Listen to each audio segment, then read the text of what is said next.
Diversion politics చేయడం చంద్రబాబుకు వెన్నతో పెట్టిన విద్య అన్నారు మాజీ ఎమ్మెల్యే మేకపాటి విక్రమరెడ్డి. ప్రభుత్వ వైఫల్యాలపై ప్రశ్నించిన నేతలను టార్గెట్ చేస్తున్నారని మండిపడ్డారాయన. కాశీబుగ్గ తొక్కిసలాట ఘటనను డైవర్ట్ చేయడానికే జోగి రమేష్ అరెస్ట్ను తెరపైకి తెచ్చారు అంటున్న మేకపాటి విక్రమరెడ్డితో మా ప్రతినిధి లోకేష్ మాట్లాడారు. నకిలీ మద్యము అక్రమ కేసులో మాజీ మంత్రి జోగి రమేష్ని అరెస్ట్ చేయడంపై మనతో మాట్లాడడానికి ఆత్మకూరు మాజీ ఎమ్మెల్యే మేకపాటి విక్రమరెడ్డి ఉన్నారు. సరే, ఎలా చూడాలి మాజీ మంత్రి ఇందులో ఇరికిచ్చేటువంటి ప్రయత్నం? ముందుగా ఇది మన పార్టీ తరఫున అయినా కానీ తీవ్రంగా ఖండిస్తున్నామండి. ఇది మొదటి సంగతి కాదు.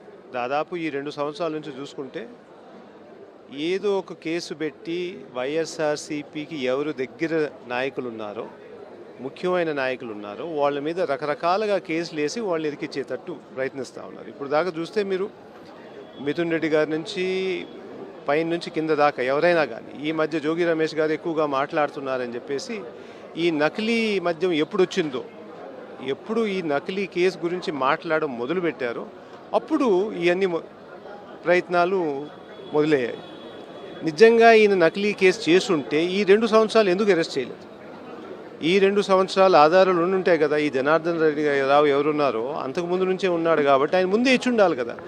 మన పార్టీ ఎప్పుడు ఎక్కువగా మాట్లాడిందో అప్పుడే వీళ్ళు బయటకు వచ్చేసి ఆయన చేత ఒక మాట చెప్పించేసి దాని తర్వాత ఒక కేసు తయారు చేసేసి పొద్దున 4 గంటలకు పోయి వాళ్ళ ఇంటి మీద దాడి చేసి అరెస్ట్ చేయడం జరిగింది. తిరుపతి లడ్డు కేసు నుంచి ఏ కేసు అయినా తీసుకోండి, అలిగేషన్ వేసేయడం, దాని తర్వాత కేసు వేసేసి అరెస్టులు కానీ ఇవన్నీ చేయడం. కాశీబుగ్గ క్షేత్రంలో తొక్కిసలాటని పొలిటికల్ డైవర్షన్ తీసుకోవడానికి ఇవాళ జోగి రమేష్ని అరెస్ట్ చేశారనుకోవచ్చా? తప్పకుండా అండి.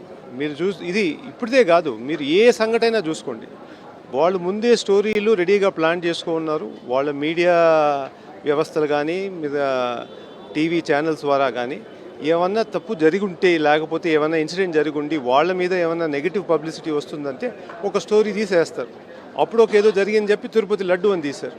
దాని తర్వాత ఇప్పుడు వీళ్ళు అరెస్టు, పోయినసారి మన కాకాని గారి అరెస్ట్. ఆ విధంగా ఒక్కొక్కరి మీద ఒక కేసు వేసుకొని అది డైవర్షన్ చేసేస్తే ఏమైనా కానీ వాళ్ళ మీద అలిగేషన్ వేసేసి వాళ్ళ వల్ల ఇదంతా జరుగుతుందంటే ఇప్పుడు 2 సంవత్సరాలు అయింది. సో అది మొత్తం మీద రాష్ట్రంలో అవినీతి దందాలకు పాల్పడుతున్న అయితే కూటమి ప్రభుత్వము అయితే దాన్ని డైవర్షన్ చేసుకోవడానికి వైఎస్ఆర్సీపీ శ్రేణుల పైన నింద వేసి అక్రమ అరెస్టులకు పాల్పడుతున్నారు. ఇలాంటి ప్రజలందరూ కూడా గమనిస్తున్నారు. రాబోయే రోజుల్లోనే సరైనటువంటి బుద్ధి చెప్పేటువంటి సమయం త్వరలోనే రాబోతుందని చెప్పి కూడా మేకపాటి విక్రమరెడ్డి చెప్తున్నటువంటి పరిస్థితి. వీడియో జర్నలిస్ట్ భద్రత, లోకేష్, సాక్షి టీవీ, నెల్లూరు.